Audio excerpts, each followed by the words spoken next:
بسم اللہ الرحمن الرحیم اللہم صلی علی سیدنا و مولانا محمد وبارک وسلم علیہ۔ ناظرین محترم، خوش آمدید کہیں گے آپ تمام دیکھنے اور سننے والوں کو۔ پروگرام آپ لوگ دیکھ رہے ہیں حی علی الفلاح اپنے میزبان ابوبکر سلطانی کے ساتھ۔ تمام دیکھنے اور سننے والوں کو انتہائی محبت اور عقیدت کے ساتھ سلام پیش کرتے ہیں۔ ہماری آپ لوگوں سے ملاقات اس پروگرام کے ذریعے ہر روز جو ہے وہ اس وقت میں ہوتی ہے براہ راست، اور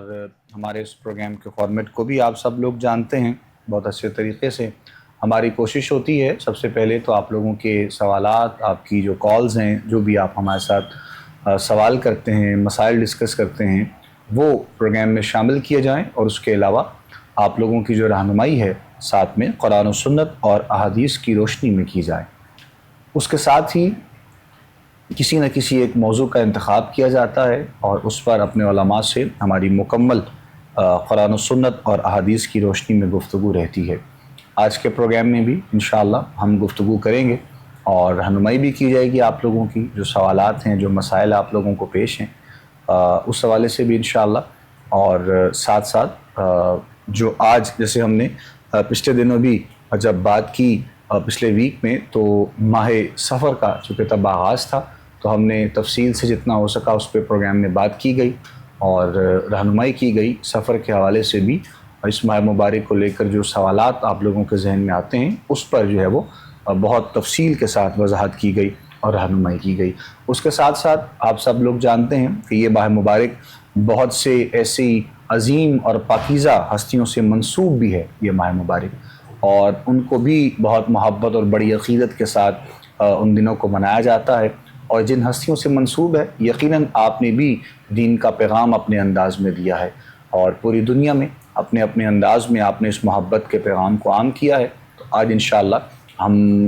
بات کریں گے آج کے پروگرام میں اولیاء اللہ کی جو پہچان ہے اور عظمت و شان ہے، اس پر انشاءاللہ کچھ جو ہے وہ بات کی جائے گی۔ آج کے پروگرام میں گفتگو کے لیے ہمارے ساتھ جو شخصیت موجود ہیں، آپ یقیناً ان کو بھی دیکھتے اور سنتے ہیں اور پسند بھی کرتے ہیں۔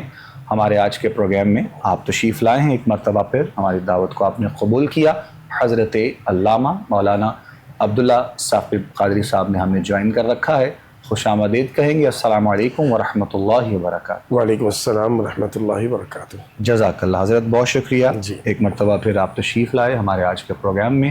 ناظرین محترم، جتنے بھی یہ خاص طور پر جو حرمت والے مہینے ہیں اور اللہ رب العزت کی جانب سے جو ہمیں عطا کیے جاتے ہیں، اور کوشش ہماری بھی ہوتی ہے، یقیناً ہر بندہ اس جستجو میں رہتا ہے، اور مالک کائنات کی طرف سے کسی نہ کسی اعتبار سے ہمارے لیے بخشش و مغفرت کا پروانہ جاری کر دیا جاتا ہے کہ ہم کسی نہ کسی انداز میں اپنے رب کی بارگاہ میں جھک جائیں، اپنی محبتیں، عقیدتیں، سوالات، اپنے خواہشات سبھی اپنے رب کی بارگاہ میں پیش کر سکیں۔ اللہ کے جو ولی ہیں، اولیاء اللہ کی جو پہچان ہے، ہمارے ہاں آج کے دور میں تو ویسے ہی اگر آپ دیکھیں تو بہت مشکل ہے، اور اس کا جو ہے وہ اس کا انتخاب کیا جائے، اس کو ڈھونڈا جائے، اور یہ تمام چیزیں، لیکن قرآن ان کے بارے میں کیا کہتا ہے، اور مصطفیٰ کا فرمان، اور یہ تمام چیزیں آج کے پروگرام میں انشاءاللہ ہم کوشش کریں گے تاکہ اس ماہ مبارک سے جن ہستیوں کے دن منسوب ہیں ان کو بھی ہم شریعت کے دائرے میں رہتے ہوئے بہت محبت اور عقیدت سے منائیں۔ جناب قبلہ عبداللہ ثاقب صاحب کی خدمت میں گزارش کروں گا، آپ گفتگو کا آغاز فرمائیے گا۔ بسم اللہ۔ بسم اللہ الرحمن الرحیم، والصلاة والسلام علی رسول الکریم۔ سب سے پہلے تو بہت شکریہ آپ کا کہ اس خوبصورت اور انتہائی دلوں کے قریب عنوان پر آپ نے گفتگو کے لیے مدعو فرمایا۔ جزاک اللہ۔ جہاں تک تعلق ہے ماہ سفر میں اولیاء کاملین کے تذکار کا اور ان کے اعراس مبارکہ کا، اس میں بہت بڑی بڑی ہمارے اسلاف اور ہماری شخصیات کہ جن کی بڑی خدمات ہیں، جو ہمارے بڑے محسن ہیں، جنہوں نے اسلام کی ترویج و اشاعت کے لیے اپنا گھر بار چھوڑا، اپنے رشتے، اپنے عزیز چھوڑے، اور اللہ کے دین کی تبلیغ کے لیے اور دین کے فروغ کے لیے یہ ساری قربانیاں پیش کی۔ ان میں سے بر صغیر پاک و ہند کی ایک عظیم المرتبت ہستی، جنہیں پوری دنیا اسلام میں صوفیاء کے ماننے والے بڑی عقیدت اور محبت سے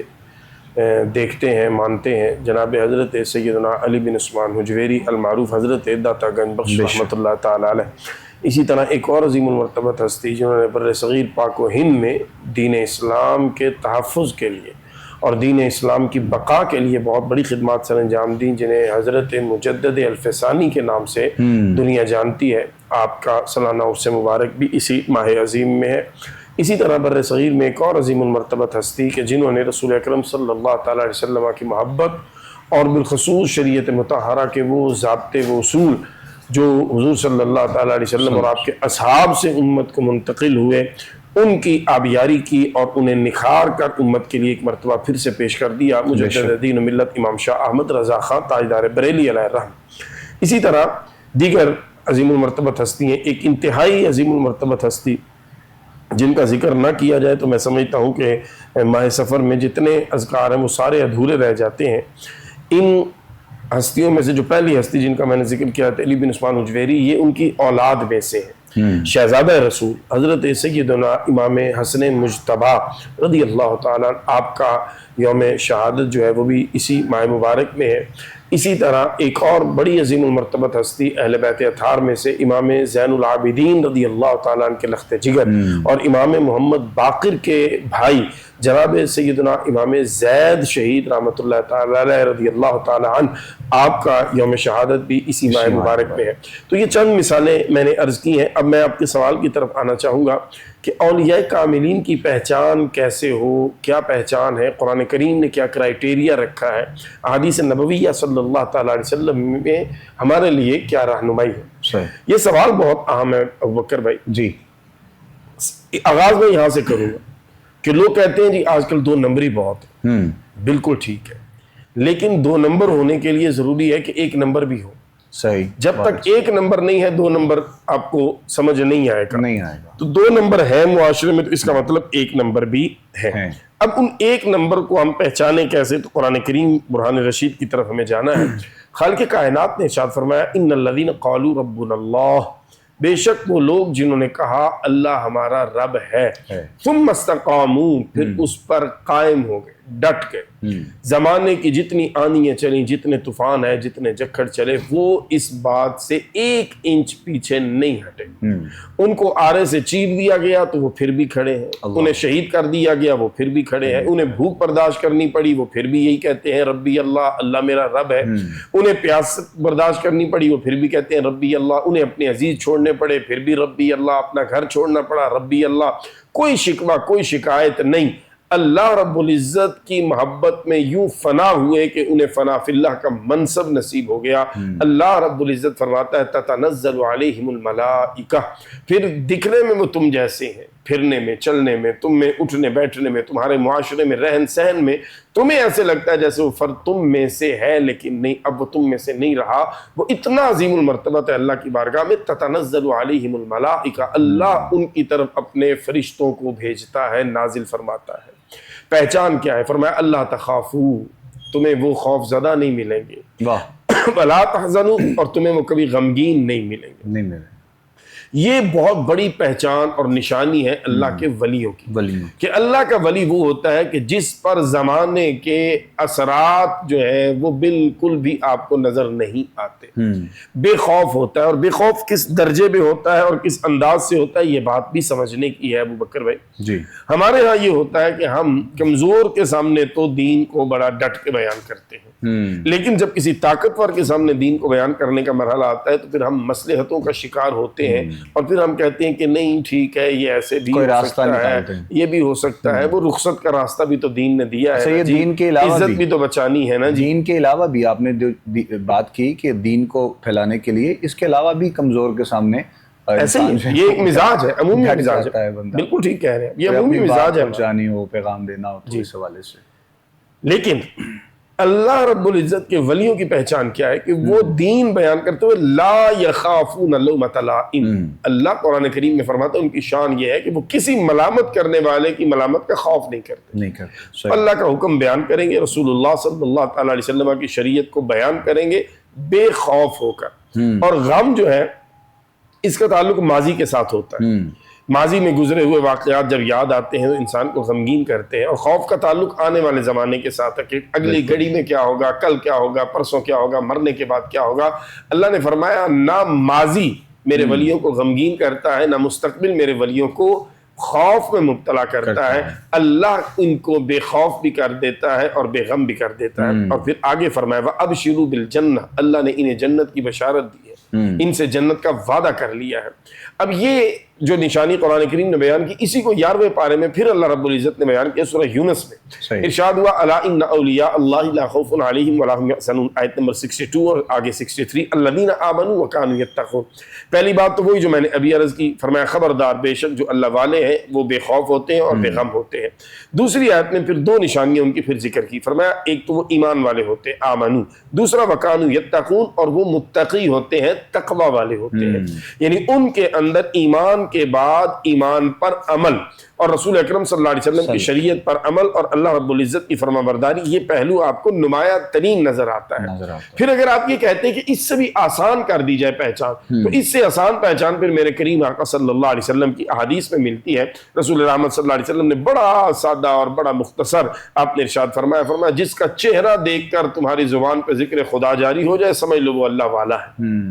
یعنی ان کے چہرے جو ہیں وہی آپ کے دل کو اور آپ کی زبان کو اللہ کی طرف متوجہ کر دیں گے اور آپ کی زبان پہ ذکر خدا جاری ہو جائے گا۔ یہ اللہ والوں کی پہچان ہے۔ پھر اللہ والوں کی مجلس میں جب آپ بیٹھتے ہیں تو اٹھنے کا دل نہیں کرتا،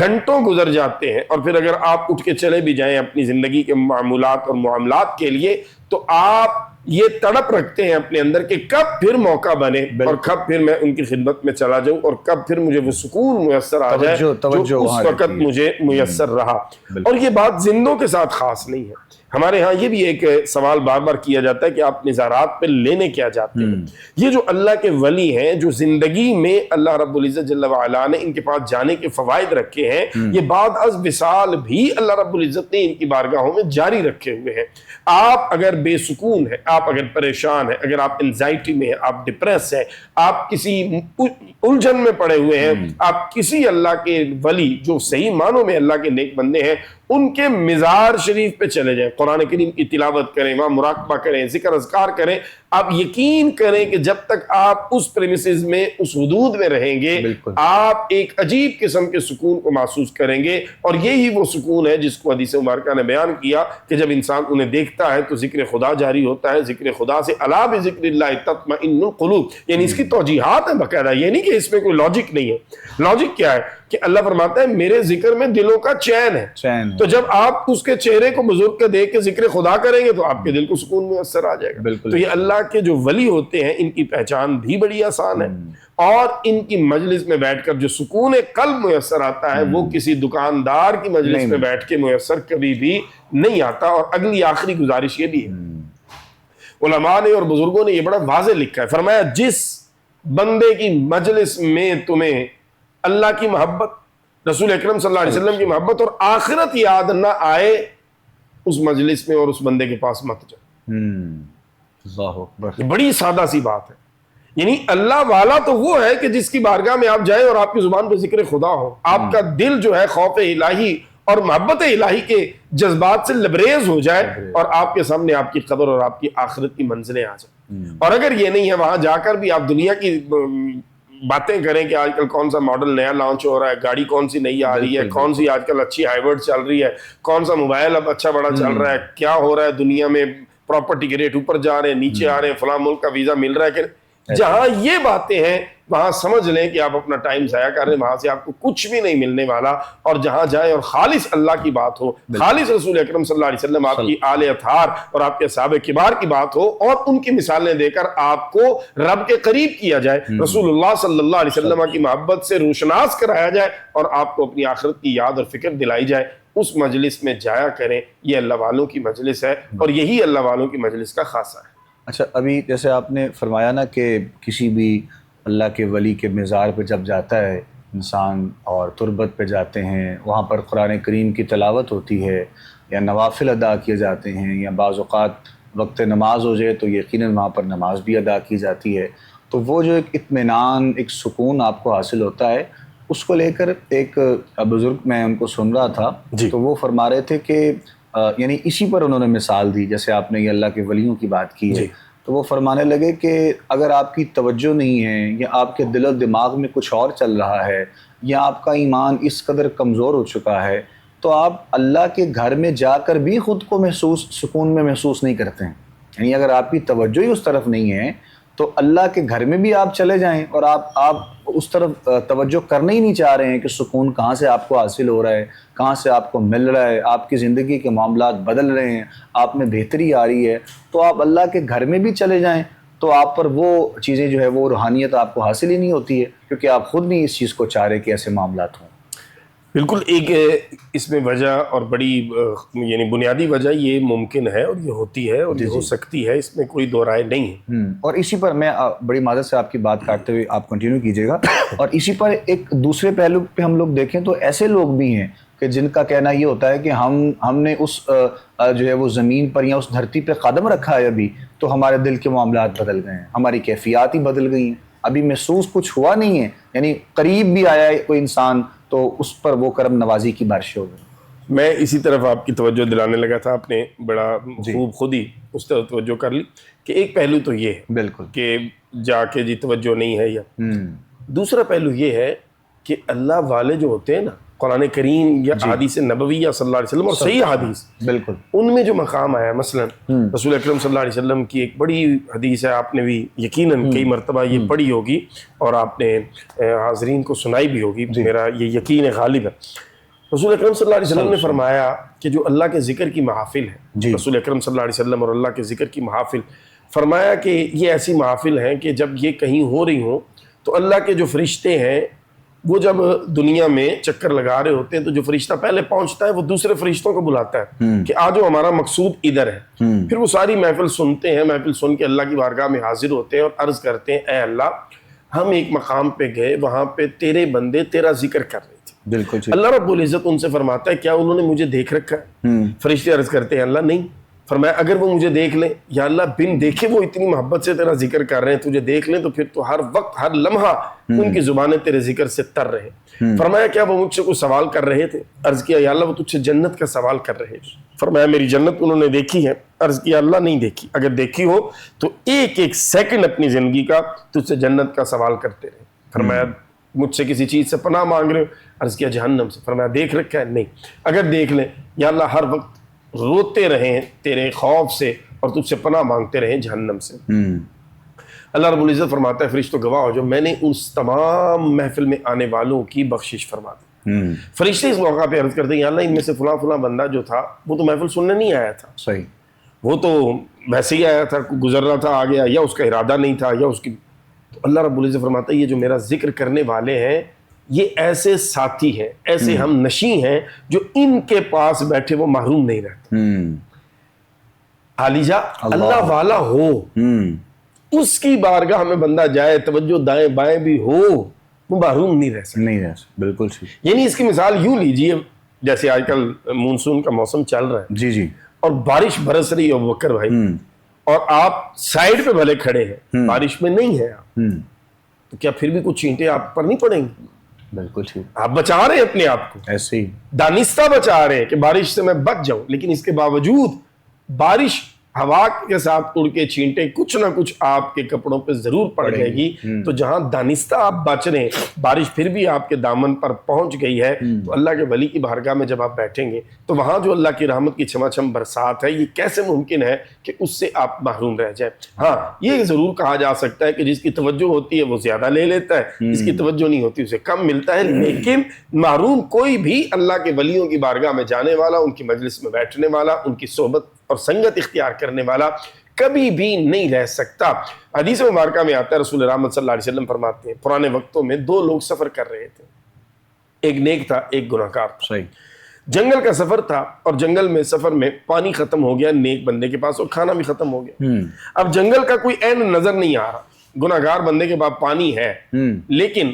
اب اس کے لیے بھی یہ آزمائش ہے کہ اگر یہ پانی میں کسی اور کو دیتا ہوں تو آگے میرے ساتھ پتہ نہیں کیا بن جائے. کیا بن جائے. نیک آدمی خیال کی تو دل میں سچویشن آ گیا نا. جی نیک آدمی کی سچویشن یہ ہو چکی ہے کہ اس کے سامنے اب موت ہے پیاس کی شدت اور بھوک کی وجہ سے, اللہ اکبر. پانی مل نہیں رہا. اس کے بعد پانی ہے, اب یہ کشمکش میں اس کے اندر لڑائی چل رہی ہے, اسے پلا کے جان بچاؤں تو میرا کیا بنے گا. بالآخر اس نے یہ فیصلہ کیا کہ میں تو گناہگار ہوں, میں زندہ بھی رہا تو اللہ کی نافرمانی کروں گا مزید. یہ اللہ کا نیک بندہ ہے, میں نے سفر میں اس کو دیکھا ہے, جتنا میں جانتا ہوں یہ اللہ کا نیک بندہ, اس کا زندہ رہنا مخلوق خدا کے لیے فائدہ مند. بالکل. سو وہ اس کو پانی پلا دیتا ہے, جنگل دونوں خیریت سے پار کر جاتے ہیں. رسول اکرم صلی اللہ علیہ وسلم نے فرمایا قیامت کا دن ہوگا, وہ کھڑا ہوگا لائن میں, یہ بزرگ پاس سے گزریں گے, بڑے اکرام اور تکریم کے ساتھ انہیں جنت میں لے جایا جا رہا ہوگا, تو وہ شخص انہیں آواز دے کے بلائے گا. یہ جائیں گے سلام کلام کے بعد, وہ کہے گا مجھے پہچانا, تو یہ بزرگ فرمائیں گے نہیں میں نہیں پہچان سکا. تو وہ یاد کروائے گا میں وہ فلاں بندہ جس نے پانی پلا کر آپ کی جان بچائی تھی. تو اس شخص کو یاد آئے گا, وہ اللہ کی بارگاہ میں عرض کرے گا اللہ فقط تیرا نیک بندہ سمجھ کے اس نے مجھے پانی پلایا تھا,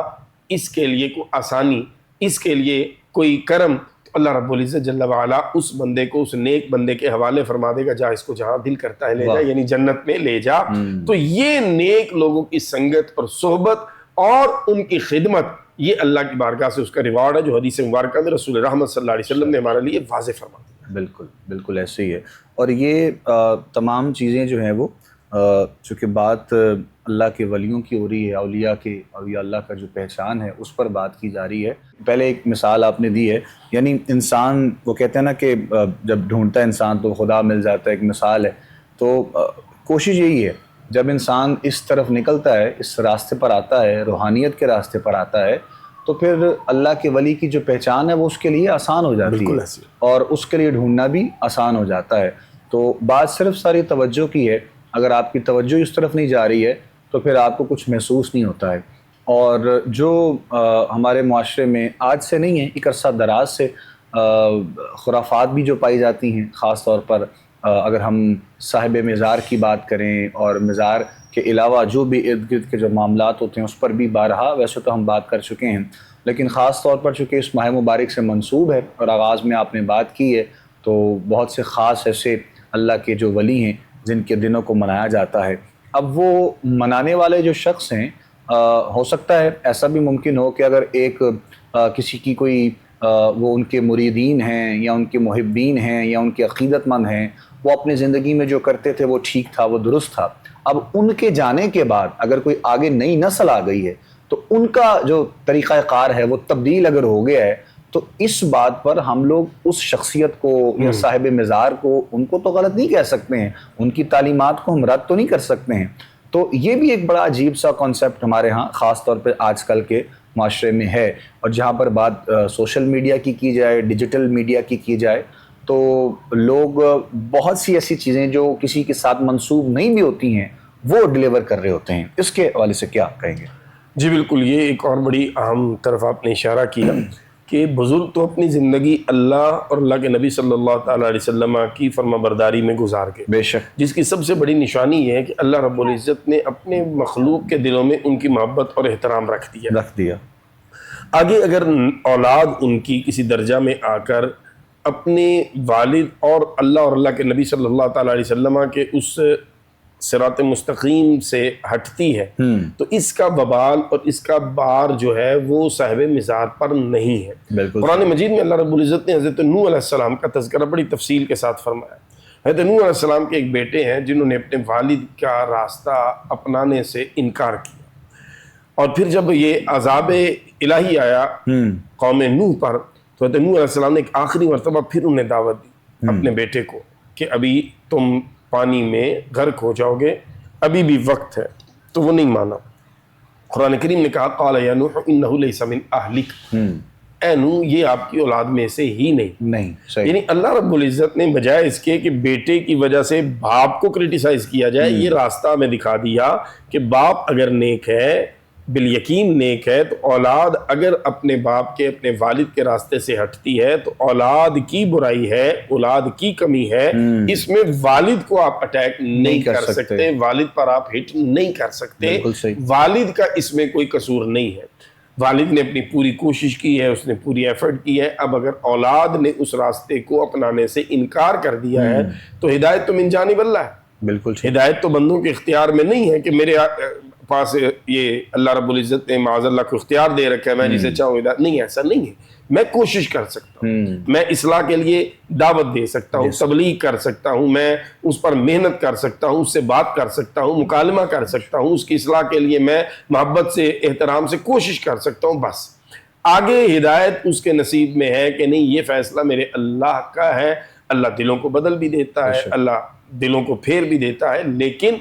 ان کی کسی بد عملی کا جو اٹیک ہے وہ آپ صاحب مزار پر نہیں کر سکتے. صاحب مزار جو ہے انہوں نے اپنی زندگی اللہ اور اللہ کے نبی صلی اللہ تعالی علیہ وسلم کی فرما برداری میں بسر فرمائی ہے، اور اس پر قرآن کریم سے یہ دو باتیں ذہن میں رکھیے گا. ایک، قرآن کریم میں خالق کائنات نے سورہ مریم کی آخری آیات میں یہ واضح ایک اصول بیان کر دیا. فرمایا ان الذین آمنوا وعملوا الصالحات، بے شک وہ جو ایمان لائے اور جنہوں نے اچھے نیک عمل کیے، سیجعل لهم الرحمن ودا، اللہ اپنے بندوں کے دلوں میں ان کی محبت پیدا فرما دیتا ہے. دوسرے مقام پر سورہ بقرہ میں خالق کائنات نے ایک اور اصول واضح کر دیا. فرمایا فاذکرونی اذکرکم، تم میرا ذکر کرو میں تمہارا ذکر کروں. وہ کیسے ذکر ہوگا؟ فرمایا تم ساری زندگی میرا ذکر کرتے رہو، میں تمہارے جانے کے بعد لوگوں کی زبان پہ تمہارا ذکر، تمہاری باتیں جاری کر دوں گا. آج اولیاء کاملین کے تذکار اگر ہو رہے ہیں، ان کا ذکر خیر ہو رہا ہے، تو یہ قرآن کریم کی اس آیت کے ضمن میں جب ہم دیکھتے ہیں تو ہمیں بڑے اچھے سے سمجھ آ جاتا ہے کہ یہی وہ لوگ ہیں جن کے بارے میں خالق کائنات فرما رہا ہے کہ انہوں نے ساری زندگی اللہ کا ذکر کیا، اب ان کا ذکر ہو رہا ہے. یہ ایمان والے تھے، یہ نیک تھے، اس لیے اللہ نے ان کی محبت لوگوں کے دلوں میں پیدا فرما دیا. اور اللہ کے ہاں ان کا مقام کیا ہے، اس پر بھی قرآن کریم کی ایک اور آیت میں آپ کے پیش نظر رہنی چاہیے. فرمایا وَلَقَدْ كَتَبْنَا فِي الزَّبُورِ مِن بَعْدِ الذِّكْرِ أَنَّ الْأَرْضَ يَرِثُهَا عِبَادِيَ الصَّالِحُونَ، بے شک ہم نے زبور بے نصیحت کے بعد یہ لکھ دیا ہے کہ زمین کے وارث ہم اپنے نیک بندوں کو بنائیں گے. زمین اللہ کی ہے، لیکن زمین میں وراثت اللہ نے، یا زمین میں جو اللہ نے مرتبے دے دیے وہ اللہ نے اپنے نیک بندوں کو دیے ہیں. اسی لیے آپ نے دیکھا ہوگا کہ بعض شہر جو ہے ان کو اللہ کے ولیوں کی نسبت سے یاد کیا جاتا ہے، جیسے لاہور کو داتا کی نگری کہا جاتا ہے، بغداد شریف کو حضور غوث اعظم رضی اللہ تعالیٰ کے حوالہ سے جانا جاتا ہے، نجف شریف کو حضرت مولا کائنات علی المرتضیٰ کرم اللہ تعالیٰ وجہہ الکریم کے نام نامی سے جانا جاتا ہے، کربلا معلیٰ کو حضرت سیدنا امام حسین رضی اللہ تعالیٰ کے نام سے جانا جاتا ہے. تو یہ قرآن کریم کے عین مطابق چیزیں ہیں، بس ہمارا فہم کم ہے، ہم کج فہمی کا شکار ہو جاتے ہیں اور بڑی جلدی سے نیگیٹو اور تجزیہ اور ایسی گفتگو کہ جس کا نہ سر ہوتا ہے نہ پیر ہوتا ہے، نہ ہم نے دین پڑھا ہوتا ہے، نہ ہم نے دنیا جانی ہوتی ہے، نہ ہماری تاریخ پہ کوئی اتھارٹی ہوتی ہے، بس ہم نے آدھی بات ادھر سے لی، آدھی ادھر سے لی، دو جملے ادھر سے سنے، چار ادھر سے سنے، اور ایک نظریہ اپنا نیا بنا کے بیٹھ کے کہ جناب یہ تو بابے بڑی بری چیز ہیں، یہ تو ایسی. بالکل آپ کو قرآن کریم کی ہوا بھی نہیں لگی، حدیث نبوی صلی اللہ علیہ وسلم کی ہوا بھی نہیں لگی، دور دور سے آپ نہیں گزرے اللہ کے قرآن اور حدیث صحیحہ سے. ورنہ یہ ساری چیزیں جو میں نے ابھی آپ کے سامنے پڑھی ہیں اللہ کے قرآن سے پڑھی ہیں، نہ آپ اللہ کے قرآن کو جھٹلا سکتے ہیں، نہ اس کو ضعیف کہہ سکتے ہیں، نہ اس کو آپ قبول کرنے سے انکار کر سکتے ہیں، نہ اس پر آپ ایمان لانے سے انکار کر سکتے ہیں. جب یہ آپ کے ایمانیات کا حصہ ہے، جب آپ اس کو انکار نہیں کر سکتے، انکار کریں تو کافر ہو جائیں گے، تو پھر بتائیں کہ اللہ تو اپنے کلام میں اللہ اپنے بندوں کا ذکر اس شان سے فرما رہا ہے، آپ پھر ان پر زبان تان دراز کر کے کس جماعت میں کھڑے ہیں، کس فرد کے پاس اور کس کی چھتری کے نیچے کھڑے ہیں؟ ان کا مخالف جو ہے وہ تو صرف ابلیس ہے. ان کی مخالفت کرنے والا تو صحیح بخاری کی روشنی میں اللہ رب العزت نے قرآن و سنہ میں دیکھے تو دو لوگوں کے خلاف جنگ کا اعلان فرمایا ہے ابو بکر بھائی. بالکل دو لوگوں کے خلاف. ایک فرمایا قرآن کریم میں فَأْذَنُوا بِحَرْبٍ مِّنَ اللَّهِ وَرَسُولِهِ، جو سود نہ چھوڑے اللہ رسول اس کے خلاف اعلان جنگ کر. اللہ اکبر. اور دوسرا جس کے خلاف اللہ نے جنگ کا اعلان کیا فرمایا من عاد لی ولیًا فقد آذنتہ بالحرب، جو میرے ولی سے عداوت رکھے میں اللہ اس سے اعلان جنگ کرتا ہوں. اللہ. تو یہ اتنی بد نصیبی ہے کہ جب آپ کو مار پڑتی ہے تو آپ اللہ کے ولیوں کی عداوت میں خود جلتے ہیں، اور پھر ایسا جلتے ہیں کہ نہ دنیا آپ کی رہتی ہے نہ آخرت آپ کی رہتی ہے. بالکل ایسی ہے. اس وقت میں تو شاید آپ اپنے جانب سے یعنی بغیر کسی تحقیق کے اگر کسی بات کو پھیلا رہے ہوتے ہیں تو شاید آپ کو یہ درست لگ رہا ہوتا ہے، ٹھیک لگ رہا ہوتا ہے، لیکن علماء موجود ہیں اور احادیث موجود ہیں جن کو پڑھ لیا جائے اگر موقع پر تو یقیناً جو ہے وہ آپ کامیابی بھی حاصل کر سکتے ہیں، اور ایک جو سیدھا راستہ ہے وہ بھی آپ لوگوں کو نظر آ سکتا ہے. اور ہمارے ہاں مسئلہ یہی ہے کہ بغیر کسی تحقیق کے جب چیزوں کو پھیلایا جاتا ہے، آگے فارورڈ کیا جاتا ہے تو وہ انتشار اور نقصان کا جو ہے وہ باعث بنتے ہیں. اور پھر خاص طور پر ہمارے ہاں ایک جو شخصیت پرستی کا جو ایک معاملہ نظر آتا ہے، یہ بڑا ایک عجیب سا ہے. یعنی اگر کسی جو ہے وہ کہ بانی نے کوئی بات ایسی کہہ دی ہے تو وہ ان کے لیے حرف آخر ہو جاتی ہے، بغیر اس کے کہ اس پر بھی اگر کوئی بات کی جائے. یعنی اختلافی رائے اگر آپ رکھ سکتے ہیں، اس کا بھی ایک طریقہ کار ہے جو ہمیں بتایا گیا علماء کی طرف سے، بزرگان دین ہمیں بتا گئے، اور اس کا بھی ایک طریقہ کار ہے. اگر آپ نے کسی کے آگے کوئی سوال رکھنا ہے، کوئی بات ایسی رکھنی ہے، تو وہ بھی ایک طریقے سے ہو سکتی ہے. لیکن چونکہ ہمارے ہاں جو ہے وہ ایک بھرمار ہوتی ہے فتووں کی بھی، اور جنت اور دوزخ کی، یعنی خود سے جو ہے وہ تقسیم کرنے والے ہمارے ہاں معاشرے میں آپ کو جگہ جگہ آج کل کے دور میں ملتے ہیں. اور اگر ان کے بیک گراؤنڈ کی بات کی جائے، ان کے بارے میں کچھ پوچھا جائے، کچھ جاننے کی کوشش کی جائے، تو میرا نہیں خیال کہ بہت زیادہ کوئی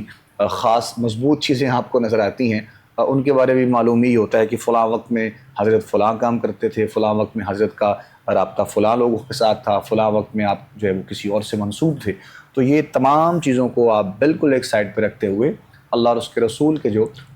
فرامین ہیں اس پر عمل کرتے ہوئے، اور اتنے آسان جو ہے وہ الفاظ میں ویسے بھی عبداللہ صاحب جو ہے وہ فرما رہے ہیں، بتا بھی رہے ہیں ان تمام چیزوں کے حوالے سے، تو یہ بھی ایک خاص طور پر جو ہے وہ بہت آپ کے لیے میں سمجھتا ہوں کہ مشعل راہ ہے. اور جیسے آپ نے بات کی، اسپیشلی اگر ہم شہر لاہور کی بات کریں تو حضرت داتا گنج بخش علی حجویری علیہ رحمہ آپ کے حوالے سے بات کی گئی. اور پھر اس کے ساتھ ساتھ یقیناً بریلی کے جو تاجدار ہیں اعلیٰ حضرت عظیم البرکت امام شاہ احمد رضا خان، آپ کے بھی جو ہے وہ صفات کی تقریبات کا اہتمام کیا جاتا ہے ان دنوں میں. اور عقیدے کے اعتبار سے میں چاہوں گا کہ چند جو ہے وہ آسان الفاظ میں محبت کی باتیں خاص طور پر کی جائیں. یعنی اعلیٰ حضرت کی شخصیت کو ہم عقیدے کے اعتبار سے کیسے لیتے ہیں، اور آپ نے جو محبت کا ایک پیغام دیا ہے پوری دنیا میں، خاص طور پر آقا کریم کے غلاموں کے لیے، یعنی کہ بالکل حرف آخر والی بات جو ہمارے ہاں لوگ سمجھتے ہیں، چونکہ جن کے ساتھ شخصیات کے ساتھ جو چیزیں منسوب ہوتی ہیں وہی ہمیں چاہیے کہ ہم اپنی عوام کو بتائیں. میں چاہوں گا کہ کچھ کلمات ان کے لیے بھی ضرور عبداللہ صاحب جو ہے وہ فرمائیں گے انشاءاللہ. جی بالکل، آپ نے حضرت اعلیٰ حضرت مجدد دین و ملت شاہ امام احمد رضا خان تاجدار بریلی علیہ الرحمہ آپ کی جو خدمات ہیں، اور بالخصوص عقائد اور حضور صلی اللہ تعالیٰ علیہ وسلم کی محبت کے علاوہ کے تعلق سے، تو دیکھیے سب سے پہلے تو ہم نے یہ دیکھا کہ اعلیٰ حضرت مجدد دین و ملت یہ صرف عشق رسول کے ہی پیغام رساں نہیں تھے، ٹھیک، یہ سب سے بڑے توحید کے ماننے والے تھے. یہ پہلو ہمیشہ نظر انداز ہو جاتا ہے اعلیٰ حضرت کی زندگی کا، اور یہ بنا کے پیش کیا جاتا ہے کہ شاید مولوی احمد رضا صاحب جو تھے رحمۃ اللہ علیہ، ان کی کوئی حضور صلی اللہ علیہ وسلم کے ساتھ ہی بس محبت کا تعلق تھا، اور اس میں بھی شاید کوئی غلو تھا، معاذ اللہ. صحیح. ایسا نہیں ہے. اب دیکھیے عقیدہ توحید پہ اعلیٰ حضرت نے کتنا ڈٹ کے پہرا دیا. کچھ لوگوں نے یہ کہہ دیا کہ معاذ اللہ اللہ رب العزت جل وعلا جھوٹ بولنے پر قادر ہے. اللہ اکبر، نعوذ باللہ. اب جب یہ کسی نے بات کی تو اعلیٰ حضرت مجدد دین و ملت رحمۃ اللہ تعالیٰ علیہ نے اس پر پوری کتاب لکھ کر یہ ثابت کیا کہ یہ عیب ہے، یہ برائی ہے، اور اللہ رب العزت جل وعلا ہر عیب سے پاک ہے. اور جو یہ عقیدہ رکھتا ہے کہ اللہ رب العزت معاذ اللہ جھوٹ پہ قادر ہے، وہ گمراہ ہے. یعنی اللہ رب العزت کی توحید کی حفاظت کے لیے اعلیٰ حضرت مجدد دین و ملت ہمیں میدان عمل میں نظر آئے. اسی طرح حضور صلی اللہ تعالیٰ علیہ وسلم سے محبت اور مقام یہ تو سب نے مانا. بر صغیر پاک و ہند میں پوری دنیا میں جہاں جہاں احمد رضا علیہ الرحمہ کو پڑھا گیا، سب نے بالیقین یہ جملہ ضرور کہا کہ یار یہ بندہ جو ہے عشق مصطفیٰ اور رسول اکرم صلی اللہ علیہ وسلم کی ذات میں فنا فی الرسول ہے. اس کو اللہ نے یہ مرتبہ، یہ حیثیت، یہ مقام دی. حضور صلی اللہ تعالیٰ علیہ وسلم کی شانیں جو ہیں ان کا انکار کیا جانے لگا. مثلا نورانیت مصطفیٰ صلی اللہ تعالیٰ علیہ وسلم کا انکار ہوا. اسی طرح علم غیب رسول صلی اللہ تعالیٰ علیہ وسلم پر لوگوں نے جب زبان تان دراز کی، اور پھر حیات انبیاء علیہ السلام کا انکار کیا کہ اللہ کے نبی جو ہے معاذ اللہ جب دنیا سے تشریف لے گئے تو بالکل ختم ہو گئی بات. ان تمام چیزوں پر اعلیٰ حضرت مجدد دین و ملت نے الگ الگ رسائل، کتابیں بھی لکھی، اور اہل عرب کے ہاں عربی زبان میں ان ساری چیزوں کو بڑے جاندار انداز کے ساتھ مجدد دین و ملت امام شاہ احمد رضا خان فاضل بریلی علیہ الرحمہ نے الدولۃ المکیہ جیسی مایہ تصنیف جو آپ نے مکہ مکرمہ میں ہی بخار کی حالت میں چند گھنٹوں میں تحریر فرما کے حضور صلی اللہ علیہ وسلم کے علم غیب کے حوالہ سے اس پر ہونے والے تمام اعتراضات کے جواب میں وہ ان کے سامنے پیش کر دی علماء عرب کے، اور علماء عرب جو ہے وہ داد و تحسین دیے بغیر نہ رہ سکے کہ یہ واقعی امام ہیں کہ جن پر اللہ رب العزت نے اتنا کرم فرمایا ہو کہ علم جو ہے ان کے سینے میں اتنا ٹھاٹھے مار رہا ہے۔ اسی طرح بہت اہم مسئلہ ایک اور درپیش ہے کہ حضور صلی اللہ علیہ وسلم کو لوگوں نے با اختیار ماننے سے انکار کر کہ نبی تو ہیں لیکن اختیار کوئی نہیں رکھتے۔ امام اہل سنت امام شاہ احمد رضا خان رضی اللہ تعالیٰ عنہ نے فرمایا کہ اللہ رب العزت نے مطلقاً حضور صلی اللہ تعالیٰ علیہ وسلم کو اپنا نائب بنایا ہے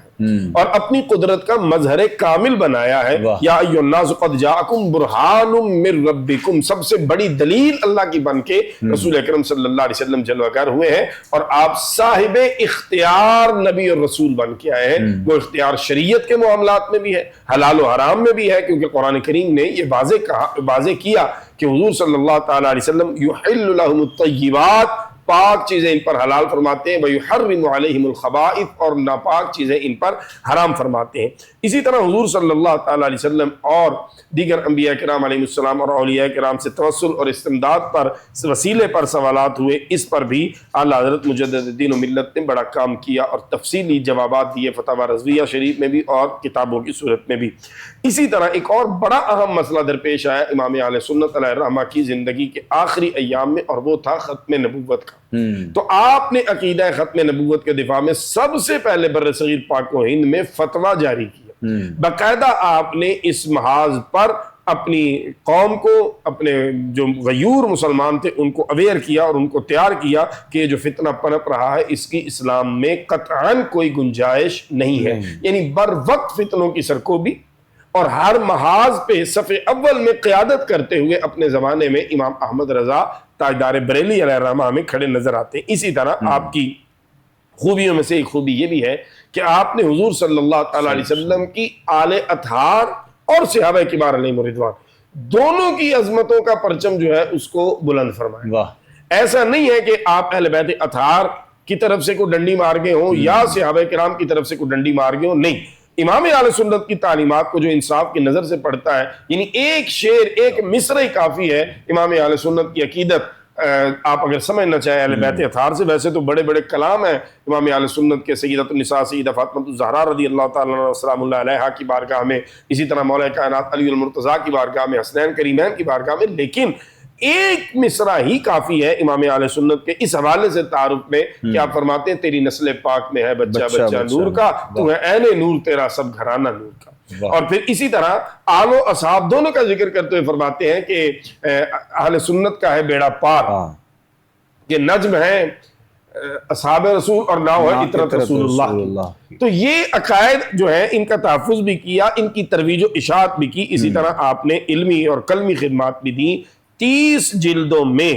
فتاوی رضویہ شریف جو ہے یہ فقہ حنفی کا بہت بڑا انسائکلوپیڈیا ہے۔ اس پر جامعہ نظامیہ رضویہ کی طرف سے جو جدید ایڈیشن اس کا آیا اور اس کو تخریج کے ساتھ حوالہ جات کے ساتھ شائع کیا گیا، وہ بہت بڑا کام ہے، اور میں سمجھتا ہوں کہ فقہ حنفی کی جب تاریخ مرتب کی جائے گی تو یقیناً امام احمد رضا کا ذکر خیر ہوگا۔ اور علامہ اقبال علیہ الرحمہ نے جن الفاظ میں مجدد دین و ملت اعلیٰ حضرت کو خراج تحسین پیش کیا وہ بھی اپنی ملت کے سامنے رکھنا ضروری ہے، کہ علامہ اقبال علیہ الرحمہ نے فرمایا تھا کہ آج کے دور کا اگر کسی نے ابو حنیفہ دیکھنا ہے تو وہ بریلی کے احمد رضا کو دیکھ لے۔ اللہ نے جو فضل امام اعظم ابو حنیفہ پہ فرمایا تھا فقہ کے حوالہ سے، اگر آج کے دور میں وہ کسی پہ نظر آتا ہے تو فرمایا وہ احمد رضا پہ نظر آتا ہے۔ سبحان اللہ، سبحان اللہ، کیا خوبصورت بالکل مختصر انداز میں جناب قبلہ عبداللہ ثاقب صاحب نے عظمت اولیاء اور بالخصوص اس میں بریلی کے تاجدار اعلیٰ حضرت عظیم البرکت امام شاہ احمد رضا خان کی بات کی ہے، اور بات یقیناً ہونی بھی چاہیے، چونکہ جن سے آپ سیکھتے ہیں، جن کو آپ دیکھتے ہیں، جن کو آپ سنتے ہیں، اور جن کی جو ہے وہ محبت اور عقیدت کے دامن سے یقیناً آپ کو جو چیزیں سکھائی جاتی ہیں تو پھر ان کے بارے میں جو پازیٹیو میسیج ہوتا ہے، جو ایک پیغام ہوتا ہے، وہ اپنے تمام دیکھنے اور سننے والوں تک میں یہ سمجھتا ہوں کہ آج کے دور میں ضرور جو ہے وہ پہنچنا چاہیے۔ ہمارے ہاں تو ہمارے معاشرے میں یا اگر آپ نارملی دیکھیں اپنی روزمرہ کی زندگی میں، اگر کسی سے کوئی ایک چیز ہم سیکھتے ہیں، کچھ پوچھتے ہیں، کوئی ہمیں کسی کے بارے میں بتاتا ہے، کوئی ایسا راستہ دکھاتا ہے، تو ہماری کوشش ہوتی ہے کہ ہم موجودہ وقت میں اس کے لیے جو بہتر سے بہتر کر سکیں وہ کریں، یعنی اس کو جو ہم لوگ دے سکیں، اس کے لیے عزت کر سکیں، اس کی جو بھی ایسا معاملہ ہو۔ تو یہ وہ پاکیزہ ہستیاں ہیں، یہ وہ شخصیات ہیں کہ جنہوں نے ساری زندگی آقا کریم علیہ السلام حضرت محمد مصطفیٰ صلی اللہ علیہ وآلہ وسلم کے عشق اور محبت کا پیغام پوری دنیا کو دیا ہے، اور بغیر کسی لالچ کے، بغیر کسی عہدے کے، بغیر کسی منصب کے آپ نے اپنی زندگی میں یہ کام کیا ہے۔ اور اتنے سالوں کے گزر جانے کے بعد بھی اگر آج کے دور میں ان کا ذکر ہوتا ہے، ان کا تذکرہ ہوتا ہے، وہ بے شک اعلیٰ حضرت کی ہستی ہو، وہ حضرت داتا علی حجویری کی ہستی ہو، وہ حضرت بابا فرید مسعود گنج شکر کی ہستی ہو، یا کوئی بھی ایسے اللہ کے ولی ہوں، تو یقیناً یہ ہمارے لیے ایک محبت کا پیغام ہے، اور ہمیں اس کو محبت کے انداز میں ہی لوگوں تک پہنچانا چاہیے، بجائے اس کے کہ جب یہ دن آئیں تو ہم کوشش کرتے ہیں کہ ہم ان شخصیات سے منسوب کوئی ایسی بات ڈھونڈیں یا کوئی ایسا غلط، کوئی ایسا واقعہ، کوئی ایسا معاملہ ہو کہ جس کو ہم لوگوں تک غلط طریقے سے پہنچائیں، اور اس کے لیے نہ آپ اس شخصیت کو یعنی لوگوں کے دلوں سے نکال سکتے ہیں، اور نہ ہی آپ ان کا مقام و مرتبہ کم کر سکتے ہیں۔ اگر کچھ کر رہے ہوتے ہیں آپ، تو وہ اپنے لیے ہی آپ نقصان جو ہے وہ کر رہے ہوتے ہیں، اپنی زندگی میں بھی اور اپنی آخرت کے لیے بھی۔ تو خدا را ان چیزوں پر عمل کرتے ہوئے جو صحیح معنوں میں اللہ کے ولی کی پہچان ہے، اس پر آج کے پروگرام میں بات کی گئی ہے۔ کچھ خاص پہلو جن کی جانب توجہ بھی دلوائی گئی جناب قبلہ عبداللہ ثاقب صاحب کی طرف سے، اور ہم دعا گو بھی ہیں مالک کائنات کی بارگاہ میں کہ ہماری بھی جب تک سانسیں ہیں، پروردگار عالم صحیح معنوں میں ہمیں اللہ اور اس کے رسول سے محبت، اللہ والوں سے محبت، صحابہ کرام علیہم الرضوان،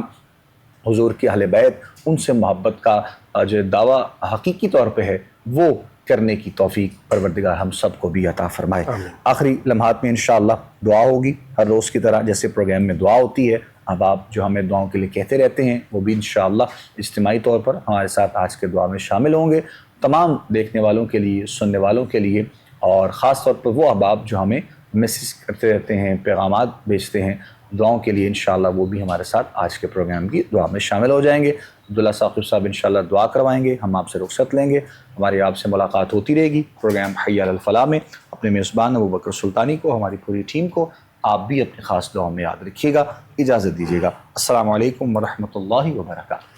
الحمدللہ رب العالمین والصلاة والسلام علی رسولہ الکریم، ربنا آتنا فی الدنیا حسنۃ وفی الآخرۃ حسنۃ وقنا عذاب النار۔ الہ العالمین، آج تیرے محبوب اور نیک بندوں کا ذکر خیر کرنے کی سعادت حاصل ہوئی، اپنی پاک بارگاہ میں قبول فرما۔ آمین۔ اپنے ان نیک اور محبوب بندوں کے ذکر کا صدقہ سب کی پریشانیاں ختم فرما، سب کی مشکلات آسان فرما، سب کے رزق کی تنگی ختم فرما، رزق حلال میں برکت، جائز کاروباروں میں ترقی اور حلال ذرائع آمدن میں اضافہ فرما۔ الہ العالمین، جو والدین اپنے بچوں کی شادیوں کے لیے پریشان ہیں، بیٹے بیٹیاں، سب کے لیے نیک اچھے مناسب رشتے عطا فرما۔ جو اولاد کی نعمت سے محروم ہے، تیری بارگاہ میں دامن سوال پھیلائے ہوئے ہیں، اپنے کرم سے سب کو اولاد کی نعمت عطا فرما، سب کی مشکلات آسان فرما، تمام عالم اسلام کی سلامتی فرما۔ اے اللہ، ہم سب کو اپنی بقیہ زندگی اپنی اور نبی مکرم صلی اللہ علیہ وسلم کی فرما برداری میں بسر کرنے کی توفیق عطا فرما۔ ماضی کے گناہوں پر اپنی بارگاہ میں سچی توبہ اور اس توبہ پہ استقامت کی توفیق عطا فرما۔ صلی اللہ تعالی علی خیر خلقہ محمد وآلہ واصحابہ اجمعین برحمتک۔